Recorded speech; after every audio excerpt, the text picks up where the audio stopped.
9, amigos de la batalla de la fe. Y hoy, como los miércoles hablamos temas de iglesia, queremos continuar hablando de los sistemas de gobiernos eclesiásticos, que son la forma en que se llama a la estructura, la forma de dirigir la iglesia. Toda la iglesia debe tener un sistema de gobierno. De hecho, siempre hay un sistema de gobierno, pero lo que estamos hablando es lo que se ha interpretado a la luz de la Biblia, que deben ser los sistemas de gobierno. Hicimos referencia la semana pasada al sistema de gobierno, creo que congregacional, donde los poderes para decidir le corresponden a la congregación, cuya soberanía es respetada a veces de forma dogmática. Está el sistema de gobierno presbiteriano, donde el gobierno lo ejercen los ancianos o presbiterios de la iglesia, donde hay una especie de corte o sistema representativo que toma las grandes decisiones de la iglesia. Está el sistema episcopal, donde el obispo o pastor principal ejerce el gobierno con más autonomía que con relación a los diáconos y a la iglesia misma. Eso no significa autocracia, porque en último caso tiene el pastor que dar cuenta a la directiva de la iglesia y de la congregación misma. Muchas iglesias y organizaciones tienen una especie de combinaciones de estos sistemas. Muchas iglesias, por ejemplo, yo conozco iglesias que tienen, y por ejemplo, en el caso de nosotros, Mahanaim, nosotros tenemos un poquito, yo diría que tenemos normativas que tienen ingredientes de los tres sistemas de gobierno que acabo de mencionar. Hay iglesias, hay congregaciones, hay organizaciones que solo es congregacional. El poder es de la asamblea. Y lo que diga la asamblea pone el pastor, la asamblea pone a los líderes, la asamblea hace todo. El sistema de gobierno congregacional solamente tiene una gran problemática hoy en día, y es que en cierta medida se han desarrollado las llamadas campañas políticas o de promoción. Para elegir ciertos Sí, líderes. porque si es la asamblea, si es el pueblo, entonces ya usted sabe, quien es más popular en el pueblo es el que llega a la dirigencia. Entonces, para yo ser popular en el pueblo, ¿qué hago? Le vendo mis ideas al pueblo. Y eso abre muchas oportunidades para las malas prácticas, porque entonces empieza la gente a ofrecer cosas y a prometer cosas, y la mentira y la falsedad. Se puede corromper. Sí, yo he conocido iglesias que han sucumbido en medio de este sistema de gobierno, porque de todos los que hemos mencionado, el que menos se parece al modelo bíblico es el congregacional. Él se parece mucho a la democracia representativa, que es el sistema de gobierno político que hay en muchas naciones, sobre todo en Occidente, pero no se parece a los modelos que presenta la Biblia. Siempre hay hermanos que hayan sus justificaciones para decir, no, que mira, que en la palabra aparece esto, pero si somos sinceros, vamos a encontrar que en la Biblia hay más parecido al gobierno presbiteriano y el episcopal en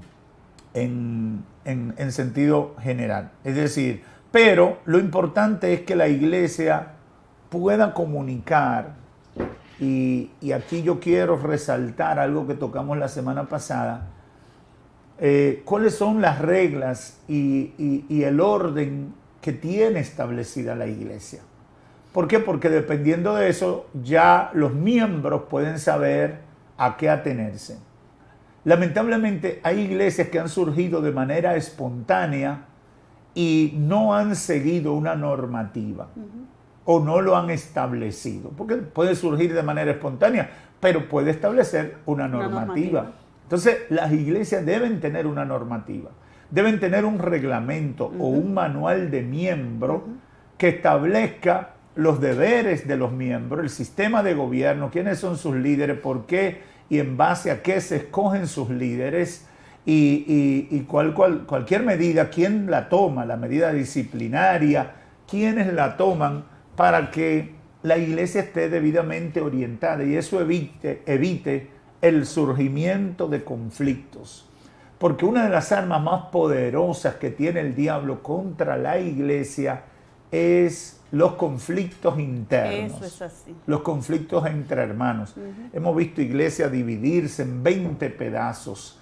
Hemos visto iglesias caer en crisis de autoridad, producto de la falta de entendimiento. Yo quiero decirle a todos los que forman parte de una iglesia, si usted es miembro de esa iglesia, si Dios lo alcanzó a través de esa iglesia, usted debe someterse a lo que dice esa iglesia, Amén. al orden establecido por esa iglesia. Por eso creo que es importante que los pastores den a conocer, y nosotros lo hacemos cuando la gente llega, cuando le damos la doctrina o las clases bíblicas básicas, y hasta los que son viejos cristianos los sometemos al mismo proceso, tanto doctrinal como normativo, para que el que es parte de esta iglesia ya sepa. Y yo creo que es un consejo que puedo compartir con todos los que son parte de una iglesia. Los dirigentes deben tener una normativa y deben comunicársela a la iglesia en algún tipo de proceso de inducción de la iglesia, pero deben dárselo a conocer. Si usted no lo quiere entender o no lo quiso entender, bueno, ese es su problema, pero la autoridad de la iglesia deben establecerlo. Sobre eso debemos decir que todo el mundo que es miembro de una iglesia debe someterse al orden Amén. establecido Amén. dentro de la iglesia. Porque no podemos estar como terrorista del sistema que existe en una iglesia. Si usted llega el momento que usted no se siente bien en una congregación, si usted no le gusta la forma de trabajar esa iglesia, bien, tiene la libertad de irse a una donde se sienta más cómodo. Porque no es pecado cambiarse. Es la iglesia del Señor. Lo que pasa es que cada grupo tiene unas normativas y deben seguirse. Cada organización que trabaja para el reino de Dios tiene unas normativas. Y usted debe, si está ahí, debe someterse. Pastor, escuchándolo hablar me surge una pregunta. Usted hablaba de diferentes gobiernos. ¿Qué insta? ¿Cuál es la regla para yo pertenecer? Aunque hay un gobierno episcopal, me imagino que las iglesias episcopales deben de regirse por ese gobierno. Bueno, se le llama episcopal por el modelo. Por el modelo, pero para las iglesias episcopales tienen normalmente sus estructuras como organizaciones. Y para yo pertenecer a ese modelo, a ese tipo de gobierno, ¿es por denominación o sencillamente yo decido? Cada denominación adopta unas normativas. Puede ser con el estilo congregacional, con el modelo presbiteriano o el modelo episcopal o las combinaciones de esto. Es decir, estas son guías, estos son modelos que existen. Como en administración, hay gente que tiene un sistema de administración participativa, donde para toda una reunión, donde todo el mundo participa. Hay otros que tienen un jefe, el gran jefe que manda y que dirige. Bueno, son modelos de funcionamiento, perfecto. Pero cada organización debe adoptar qué modelo va a seguir. Y eso dáselo a conocer a su membresía.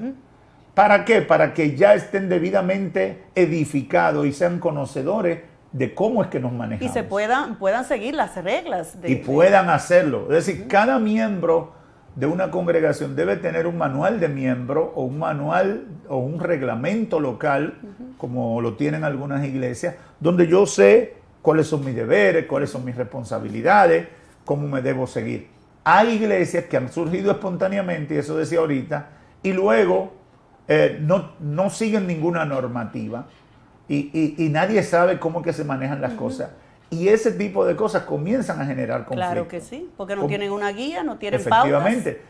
Por eso yo les recomiendo cualquier iglesia que haya surgido espontáneamente por la predicación apasionada de un grupo, porque Dios lo movió y lo mandó a tal lugar.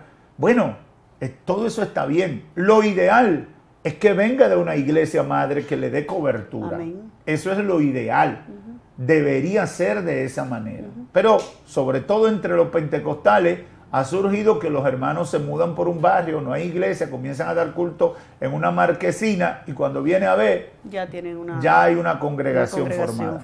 Pero debería ser bajo la cobertura de una iglesia madre o siguiendo algunas normativas ya de donde proviene. Entonces, si usted es miembro de una iglesia, debe someterse al orden establecido dentro de esa iglesia. El día que usted no quiera, por H o por R, porque usted entiende que es improcedente, que no es así como enseña la Biblia, bueno, usted se va a otra congregación donde haya otra organización y usted ahí le sirve al Señor y se sienta cómodo. Claro. Pero no puede estar como chivo sin ley, no puede estar como terrorista o como revolucionario. Yo conozco gente que han sido revolucionarios en sus iglesias, claro, que en todo lo que dice el pastor ellos están en contra.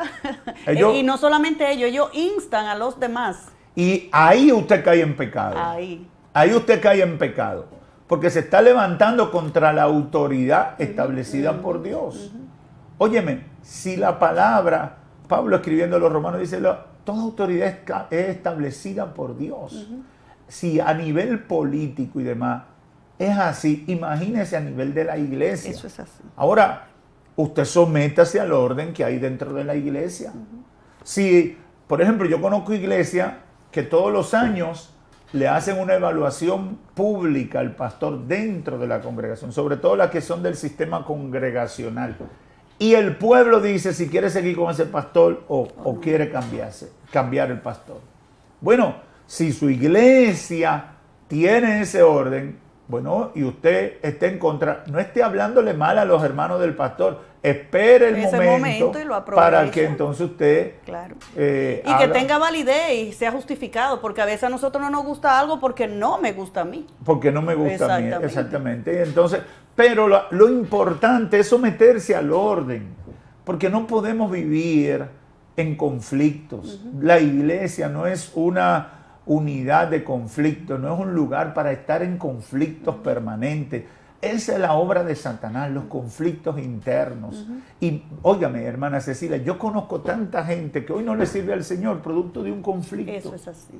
Es decir, dejaron que eso le llenara su corazón y se olvidaron de la obra de Dios en su vida. Y personas que débiles en la fe también ven eso y dicen, pero si eso es en el pueblo de Dios que tiene ese conflicto, ¿qué será entonces? A esa gente debemos decirle, son problemas de seres humanos, no de Dios, ni de lo que Dios ha hecho por nosotros. Amén. Es decir, son problemas de la gente. Porque donde y quiera que la iglesia que se junta es un taller. gente, sabemos que en la iglesia el Señor está cambiando a las personas, pero también decimos que el Señor es un Dios. Si tú no quieres que Él te cambie, Él no te va a cambiar. Porque hay gente que son carros que llegaron chocados, desbaratados. Hay otros que están enteros ya. ¿Entiendes? Hay otros que están en desabolladura. Hay otros que ya están en pintura y terminación. Eso Entonces, es un proceso. Tenemos que convivir todos. Pero lo importante, y es lo que quiero dejar en la mente y el corazón, sométase a la autoridad del lugar donde usted decidió congregarse. Si usted no se siente bien, por la razón que sea, hágalo con honestidad. Hágalo de manera respetuosa, hágalo honrando al Señor, no sea motivo de conflicto, no sea usted un promotor de disensiones, de murmuraciones, de insubordinaciones, porque eso no le hace bien al Evangelio. Si yo soy un verdadero creyente, a mí me duele el Evangelio. Así es. A mí me duele lo que pase con la obra de Dios, lo que pueda representar para la expansión del Evangelio un problema. Yo tengo que sentirme identificado con todo eso, porque yo soy parte del pueblo de Dios. Amén. Así que sométase. Y si no puede someterse, con honestidad, con responsabilidad, en paz, muévase a otro lugar donde usted se sienta mejor. Pero no le haga daño al Evangelio, no le haga daño a la obra de Dios. No se levante contra los pastores y dirigentes. Al contrario, contribuya, ore por ellos. Si usted entiende que están equivocados, ore por ellos para que salgan del error. Amén. Y ellos puedan superar cualquier limitación que estén enfrentando. La semana que viene voy a compartir un ejemplo de transición. Hay unos amigos pastores que Dios lo ha llevado por un proceso de transición en una iglesia que conocemos y vamos a compartir eso porque yo los felicitaba en el día de hoy porque digo, qué bonito es ver un buen ejemplo de transición, donde un pastor adulto, ya entrado en años, decide pasarle la antorcha a un pastor que si usted ya está cansado, bueno, eso va a desatar muchas cosas porque hay muchas cosas que decir al respecto, pero voy a tratar eso porque creo que eso va a traer mucha bendición. Se nos acabó el tiempo, hermana Cecilia. Así es, y es que yo digo, estos temas son tan interesantes que uno empieza y empieza y empieza, pero creo que lo que se ha dicho ha sido de sumo interés y de edificación para cada una de las personas, sobre todo para aquellas personas que dirigen congregaciones. Así es que le damos las gracias una vez más por haberse quedado ahí quietecito y escuchar toda esta información. Y nos queda más que invitarle para que mañana estén de nuevo aquí con nosotros. Le bendecimos en el nombre de Jesús.